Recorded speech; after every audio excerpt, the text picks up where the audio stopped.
Hi everyone. Today we will be discussing about what is AIB exam. AIB exam की क्या importance है, क्या relevance है, क्यों important है ये और most importantly कि क्या syllabus आने वाला है 2024 में.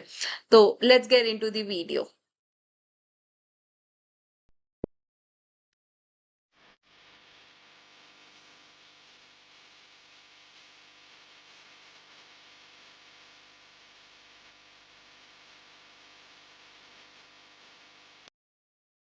तो सबसे पहले जानते हैं कि इंट्रोडक्शन क्या है एआईबी का. एआईबी एग्जाम जो है that is all India bar examination, जो एक नेशनल लेवल पे कंडक्ट की कराई जाती है. ये bar council of India regulate करता है इसको और ये बहुत मैंडेटरी होता है एवरी इंडियन लॉ स्टूडेंट के लिए कि वो इसको क्लियर करे और तभी उसी के ऑर्डर पे ये प्रैक्टिस भी कर सकते हैं इंडिया में. ये एक स्टैंडर्डाइज टेस्ट होता है जो इवेलुएट करता है आपकी नॉलेज को कि क्या नॉलेज होनी चाहिए स्टूडेंट को कि कैसे वो एक लॉयर इंश्योर हो सकता है. और ये एक बहुत कॉम्पिटेटिव एग्जाम भी होता है जो सर्व करता है सारे लीगल प्रोफेशंस को इन कंप्लीट इंडिया. अब जानते हैं इसकी इंपॉर्टेंस क्या है. इंपॉर्टेंस एआईबी की एक्चुअल में बहुत ज्यादा होती है बिकॉज एआईबी ही एक ऐसा क्रूशियल एग्जाम है जो आपको सीओपी प्रोवाइड करता है. COP is certificate of practice. तो ये आपको एक जो प्रैक्टिस सर्टिफिकेट है वो प्रोवाइड करता है. अब ये जो है एक क्वालिटी मेंटेन करता है कि क्या इंटीग्रिटी होनी चाहिए लीगल प्रोफेशन में एक पर्टिकुलर इंडिविजुअल की जो इसमें अप्लाई कर रहा है, क्या मिनिमम स्टैंडर्ड होना चाहिए लीगल नॉलेज का उसे. और ये इंटरेस्ट पब्लिक इंटरेस्ट इंश्योर करता है, सफिशिएंट लर्निंग उसे है कि क्या प्रैक्टिस में ही विल और शी विल बी एलिजिबल और नॉट. और ये मोस्ट इम्पोर्टेंटली एआईबी जो है वो सेफ गार्ड करता है इंटरेस्ट ऑफ सिटीजन्स और राइट्स के. अब सबसे ज्यादा इंपॉर्टेंट क्या है, सिलेबस. सिलेबस बहुत इंपॉर्टेंट है, तभी आप एग्जाम क्लियर कर पाओगे, तभी आप मार्क्स भी ला पाओगे. और इसी के बेसिस पे आपको सीओपी भी मिलता है जो एक प्रैक्टिसिंग एडवोकेट के लिए बहुत ज्यादा इंपॉर्टेंट होता है. तो अब हम बात करते हैं सिलेबस ओवरव्यू की. अभी इस वीडियो में मैं पर्टिकुलरली आपको बस एक इंपॉर्टेंट टॉपिक्स बताने वाली हूँ कि कॉन्स्टिट्यूशन में क्या आने वाला है, कॉन्ट्रैक्ट लॉ में क्या आएगा, क्रिमिनल लॉ में क्या आएगा, या सीपीसी में क्या आएगा, एविडेंस एथिक्स में क्या आएगा. ये बस एक बहुत ही short video and crisp video होने वाली है जिसमें हम एक नॉर्मल ओवरव्यू डिस्कस करने वाले हैं. तो नेक्स्ट स्लाइड में आपको पता चलेगा कि क्या हमारे ये जो हुआ था, ये एग्जाम हुआ था 2023 में. That was AIB exam 18. इस बार का जो एग्जाम है दैट इज एआईबी एग्जाम 19. ये मैंने एक आपको रफली आइडिया देने के लिए बताया है कि कौन सा पर्टिकुलर सब्जेक्ट जो है वो इम्पोर्टेंट है और उससे कितने क्वेश्चंस आते हैं. तो जैसे सबसे ज्यादा इम्पोर्टेंट जो है वो कॉन्स्टिट्यूशन ऑफ इंडिया है. इसमें हमारे 10 क्वेश्चंस आते हैं और ये बिल्कुल डायरेक्ट होते हैं. फिर इसके बाद आता है सीआरपीसी, सीपीसी. ये भी बहुत ज्यादा इंपॉर्टेंट होता है. इसके बेसिस पे आपको पता चलता है कि कितने आएंगे आंसर क्वेश्चंस.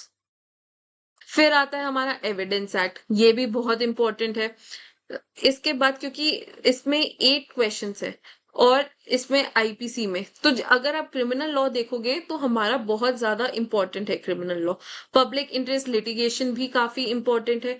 इसके बाद जो आता है आप इस बहुत ही मतलब फिर 2 3 4 क्वेश्चंस रहते हैं. और contract loss, I forgot about contract law because ये सबसे नीचे लिखा है कॉन्ट्रैक्ट प्रॉपर्टी नेगोशिएबल इंस्ट्रूमेंट. ये सबका ना मिक्सचर होता है. इसमें से एक एक दो दो तीन तीन क्वेश्चन आ जाते हैं बट सबसे ज्यादा जो आते हैं that is from law of contract. तो इसके बारे में आपको जरूर पढ़ के जाना चाहिए. उसके बाद जब आपके ये वाले सारे सब्जेक्ट्स हो जाए उसके बाद आप पढ़ सकते हो बाकी सब्जेक्ट्स को. तो अब इन डिटेल जानते हैं कि किस सब्जेक्ट में से सबसे ज्यादा आने वाला है. तो I will be focusing on constitution law in this particular video. कि इंपॉर्टेंट टॉपिक कौन से हैं कॉन्स्टिट्यूशन लॉ ऑफ इंडिया के. ठीक है, तो कॉन्स्टिट्यूशन लॉ ऑफ इंडिया में हम सबसे पहले पढ़ने वाले हैं फंडामेंटल राइट्स। फंडामेंटल राइट्स के जैसे आर्टिकल 13 से लेके आर्टिकल 35 तक इसमें इंक्लूड होते हैं। फिर उसके बाद directive principle of state policies, fundamental duties की क्या ड्यूटी होनी चाहिए, देन यूनियन स्टेट रिलेशंस क्या होने चाहिए, और इमरजेंसी पावर्स में से तो हमेशा आर्टिकल्स में से कुछ ना कुछ पूछा जाता है, तो आप ये वाले पर्टिकुलर टॉपिक्स का बहुत अच्छे से ध्यान रखना। फिर हम देखते हैं कॉन्ट्रैक्ट में। कॉन्ट्रैक्ट में सबसे ज्यादा इंपॉर्टेंट चीजें क्या है, जनरल प्रिंसिपल्स ऑफ कॉन्ट्रैक्ट क्या है कि वो क्या फॉर्मेशन होता है कॉन्ट्रैक्ट का, वॉइड, वॉइडेबल, नॉन वॉइड, जो भी स्टार्टिंग के एलिमेंट्स हैं हमारे, जो सेक्शन 4 में एक्सप्लेन किए गए हैं, 3 में एक्सप्लेन किए गए हैं कि कॉन्ट्रैक्ट क्या होता है, 2 स्पेसिफिकली 2 जो इसका सेक्शन है उसमें सब कुछ एक्सप्लेन किया गया है कि क्या कॉन्ट्रैक्ट्स है, तो वो आपको अच्छे से पढ़ना है। फिर उसके बाद इंडियन कॉन्ट्रैक्ट एक्ट, जो इसके की प्रोविजंस है और प्रिंसिपल्स है। फिर स्पेसिफिक कॉन्ट्रैक्ट जिसमें sale, agency, partnership agreements, enforceability उसकी एक्सप्लेन की गई है। देन रेमेडीज, अगर कोई कॉन्ट्रैक्ट की है तो वो ब्रीच अगर कोई करता है तो उसमें क्या करना है, उस पर्टिकुलर सर्कमस्टांस पे क्या करना है, ये आपको बहुत अच्छे से पता होना चाहिए। Then we come to contract law, then we come to law of tort. तो लॉ ऑफ टॉर्ट जो है वो एक बहुत ही छोटा सा एक्ट है जिसमें हम बहुत ही बेसिक एलिमेंट बताया गया हो कि टॉर्ट क्या है, वाइकेरियस लाइबिलिटी क्या है, इसकी लाइबिलिटीज क्या होती है, या जस्टिफिकेशन दी गई है, कॉम्पनसेशन, इंजंक्शंस, अदर रेमेडीज जो इसमें अवेलेबल है, वो सारी चीजें बताई गई है। तो इसमें आपको क्या पढ़ना है, general principle of torts, then specific torts कौन से हैं, डिफेंस टॉर्ट्स के क्या है, एंड रेमेडीज। तो अगर आपने नोटिस किया हो तो सब में हमने जनरली यही इंपॉर्टेंट चीजों में आता है कि सबसे पहले जनरली क्या होता है वो, फिर अगर उसको ब्रीच हो जाए या कोई उसमें स्पेसिफिक टॉर्ट है या डिफेंस है हमारे पास तो उसका क्या लेना है, एंड रेमेडीज। रेमेडीज तो आपको हर एक्ट की बहुत अच्छे से पढ़नी है। Then we come to criminal law. Criminal law में आईपीसी, अब जैसे आईपीसी आपको पता है रिपील हो गया है, पर आपको आईपीसी पुराना वाला भी पढ़ना पड़ेगा because we still continue to practice it. तो पुराना वाला भी अलोंग विद नई बीएनएस, तो हमें इनका ध्यान रखना पड़ेगा क्रिमिनल लॉ पे।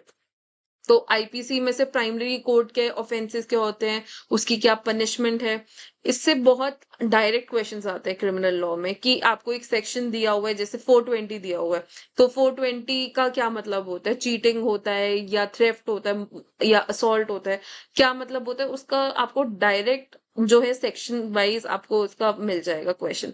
Then general principles of criminal laws क्या होते हैं, मेंस रिया क्या है, एक्टिस रिया क्या है, स्पेसिफिक ऑफेंसेस, क्रिमिनल प्रोसीजर्स क्या है, और ये एविडेंस एक्ट।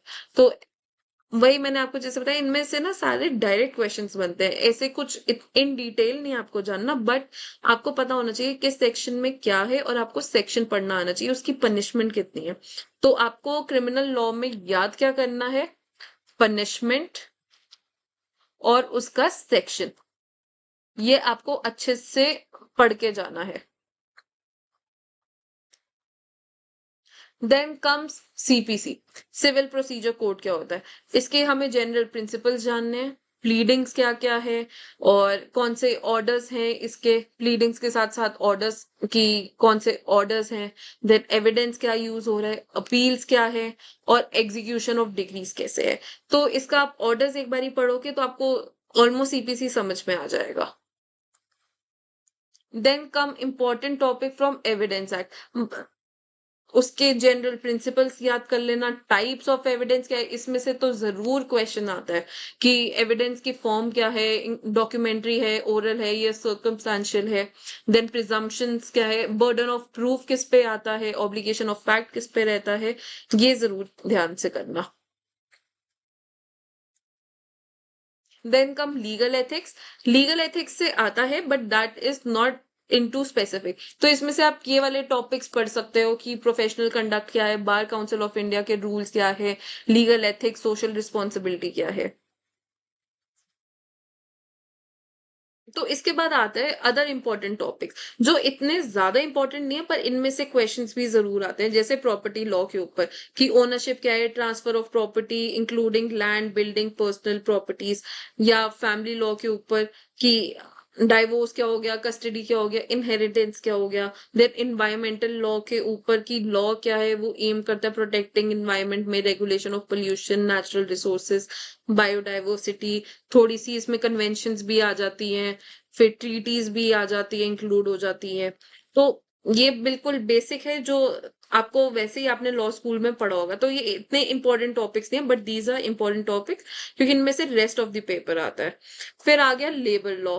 लेबर लॉ में कि क्या रिस्पॉन्सिबिलिटी होनी चाहिए, क्या राइट्स ऑफ वर्कर एम्प्लॉयज होना चाहिए, मेनली यही आता है। फिर ट्रेड यूनियन क्या है, fair treatment of work place क्या होता है। देन इंटरनेशनल लॉ में कि कौन से ऐसे रिलेशन है जो नेशंस के बीच में गवर्न होते हैं, ट्रीटीज कौन सी है हमारी, डिप्लोमेटिक रिलेशंस क्या है, इंटरनेशनल ऑर्गेनाइजेशन क्या है। तो ये वाले टॉपिक जो है वो यूजुअली जो लॉयर्स होते हैं, जो बडिंग लॉयर्स है, आई वुड से, जो अभी सीओपी के लिए एग्जाम देने के लिए बैठे, उन्होंने ये पढ़ा ही होता है। तो it is just the brush up. मैं आपको इंपॉर्टेंट टॉपिक्स इस वीडियो में बता रही हूँ कि इंपॉर्टेंट टॉपिक्स क्या क्या है। नेक्स्ट वीडियो में we will be discussing about कि आप कैसे पढ़ो इन्हें, like what all specific topics to be studied. Conclusion में बस यही कि एआईबी जो है वो गेटवे सर्व करता है लीगल प्रोफेशन के लिए, इंश्योर करता है कि एथिकल लॉयर्स हो जो प्रैक्टिस करने वाले हैं। ये डेमोस्ट्रेट करता है readiness to take the responsibility serving society, upholding the rule of law. Regular preparation के थ्रू अगर आप अच्छे से पढ़ोगे, और टॉपिक्स जो सबको पता होते हैं, ये यूजुअली यही वाले टॉपिक्स इसमें कवर होते हैं। So I hope you found this video helpful. Don't forget to like, share and subscribe.